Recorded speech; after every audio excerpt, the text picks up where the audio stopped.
Hey guys, thanks for joining me and checking out my first ever YouTube video where I'm going to be documenting my progress along this passive income stream pipeline that I'm hoping to get set up. So if you're, interested in setting up passive or semi-passive streams of income, hopefully this will give you some tips, some things that didn't work, what does work, and hopefully you guys can join me on this journey.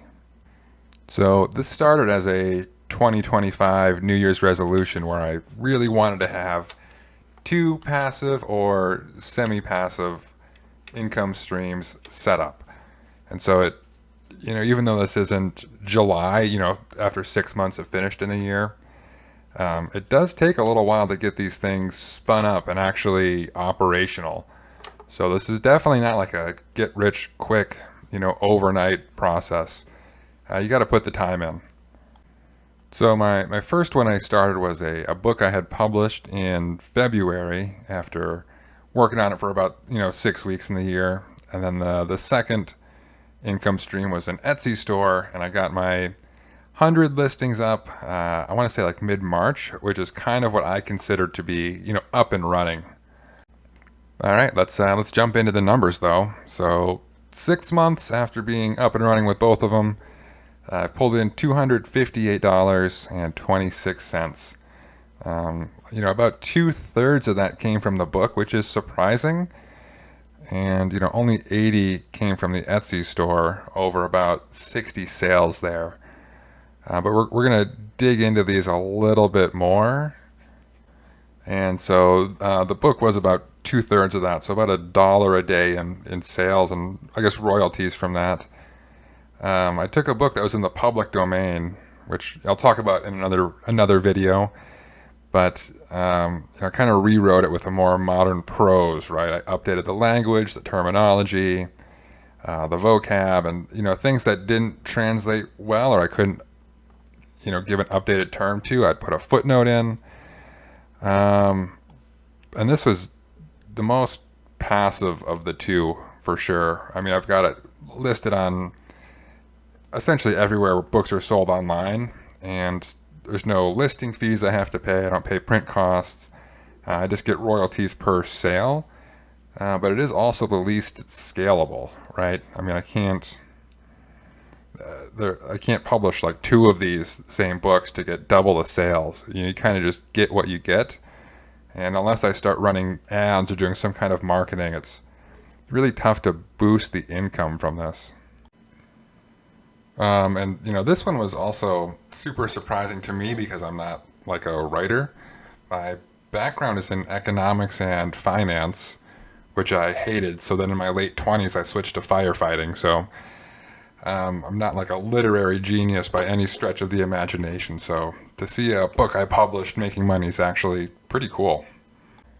So breaking down where that money comes from, you can see that people in like the Kindle unlimited universe where they get to they pay a monthly subscription and they can read books for free, where authors kind of opt into this.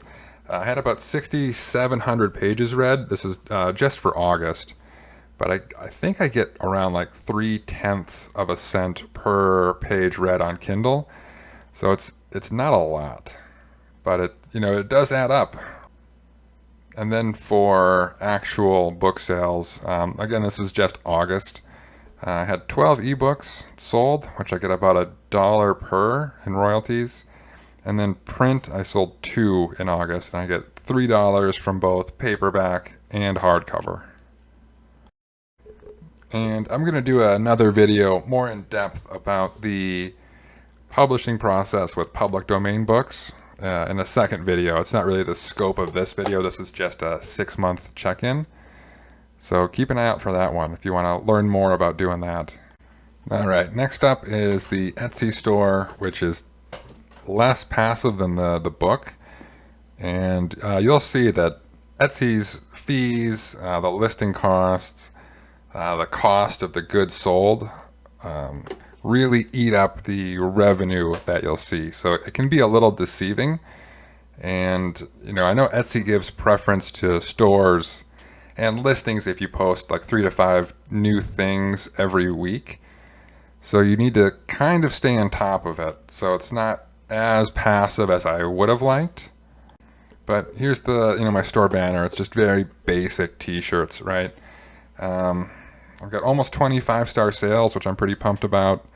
That 70 sales is, this is mid-September right now, so that's not exactly, the last 6 months. But you can kind of see my t-shirts. Yeah, they're very basic. It's like something you would see at Walmart or Target, Kmart. Like Plant Mom and Plant Mama. Basically the same shirt, but different enough that it's worth having 2 of them. Or if I found a design was selling well, like Skull Sister, I would put it on tote bags, canvas art, badge holders, t-shirts, sweatshirts, whatever. So again, just very kind of basic items. So here you can see from January through to the end of August, 53 orders. Gross revenue was $1,251. But we're going to see how that gets chewed up pretty quickly, right? So I had $1,251 in revenue. Only $802 of that actually went into the business checking account I had set up for the store. So Etsy takes about a third right off the top between, the listing fees. I think they get 6 or 7% of every sale. I was running ads too through Etsy to help kind of boost my my listings. So it gets eaten up pretty quick.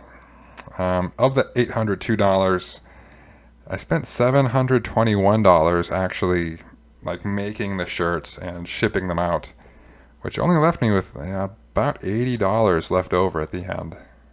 One thing I do kind of want to point out about that low profit number for 53 sales is, when you're starting out, you really need to entice potential buyers with low prices because you have 0 sales, 0 reviews. It looks kind of untrustworthy. So you have to do whatever you can to get people to purchase. So now that I have, 25-star reviews and 70 sales or whatever, I can start increasing the prices a little bit, and that'll help kind of boost the profits per item. So I think one of the biggest things I can do in the immediate future to help also boost my profits through Etsy is to kind of trim out some of these listings I have that don't sell super well. So it's 20 cents per item to list it for 3 months, which doesn't sound bad, but if you have 100 items, there's $20 every 3 months, right? So over 6 months, there's 40, a year, that's $80. So I'm 9 months in, so I've got about $60 in listing fees, which is, what is that? That'd be a 75% boost to my profits if I wasn't paying listing fees at all. And so I have some like this that have, I think are hilarious, Hasta la Pasta, but it's never sold. I've paid 4 renewals for it. And then you have something that's really popular where I've had 4 renewals, but obviously the revenue is significantly higher because it's actually selling.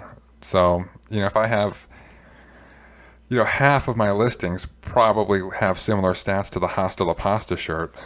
What is that? That's $10 every quarter in listing fees I could avoid, which right there would boost my profits by 50% overall. But, these are, kind of out of order, but like I was just saying, I got to prune the Etsy listings, get rid of the ones that don't work, and then make some more to fill in those gaps. You never really know what's going to sell, what's going to kind of inspire you to get a design that does sell that you can then put on, coffee cups and wall art or whatever. I do have a second book in the public domain I'm working on. It's at the part now where I have to do all of the editing and formatting myself, which is super time intensive. But it saves a lot of money if you do it on your own, but I'll go into that later in another video. And then also I just want to find some more videos for 2026. I want to do 2 more ideas, 2 more passive income streams next year too. So like the public domain book I'm working on now will still be part of, one of the streams this year. I'm not going to count that for next year too. I want to find something, like 2 more unique ones, 2 more avenues. So if you guys made it to the end, thank you for listening and watching. It's much appreciated. But, like they all say, it's a huge help if you subscribe, you like the video, comment, click on the bell, subscribe to my OnlyFans. Just kidding about that last one. But yeah, I plan on making more content out there on the YouTube game. So yeah, thank you guys again. See ya.